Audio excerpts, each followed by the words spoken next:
you really saw the value of bringing in Joe Noteboom. I think you saw Vincent. I got a film breakdown on him coming out tomorrow. I think you saw some early struggles, and I think anybody's shocked by that.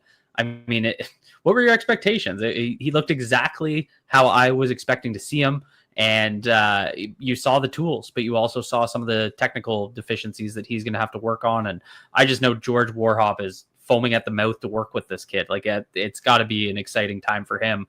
But you saw the value of Noteboom being able to play both left tackle and right tackle, which he did on Thursday. It's exactly why they brought him in. They want to have that swing tackle. It's something the Ravens have, they valued for years in Patrick McCary, the ability to have that sixth man that can literally play any spot. They wanted that swing tackle. They got him. I thought he played quite well.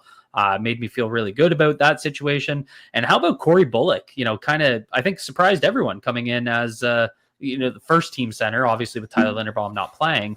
But I think a lot of people probably had Nick Samac over Cory Bullock and was a little shocked to see him get that first run at center. And I thought I did a film breakdown on him today, and I thought he looked phenomenal, specifically in the run game. Some issues in the pass game that I kind of went into in depth. But, it makes me wonder, a guy that's a little undersized, 6'3", 315. When he came out of Maryland, he was 305, so he's already added 10 pounds. Maybe he gets into that right guard battle over the next couple of weeks. Who knows?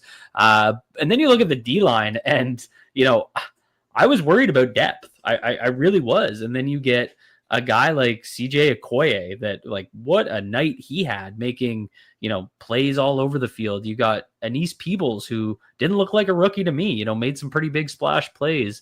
CJ Ravenel, a guy that I remember Jay-Z talking about last year that really shined in camp, and now we're seeing him do it again. And suddenly you're stacking names, and it's like, okay, maybe we got some depth here. And, that's not to mention that, Brent Urban's still here, and we know that he can get in there and eat 7 to 10 snaps a game on defense and play defensively responsible in the run. So, I felt good about the depth.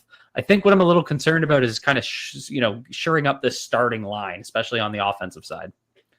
Well, with that too, and speaking of this rookie class that we've already talked about quite a bit, just all over on both sides. We haven't even gotten to Tyler Loop yet from a special team standpoint.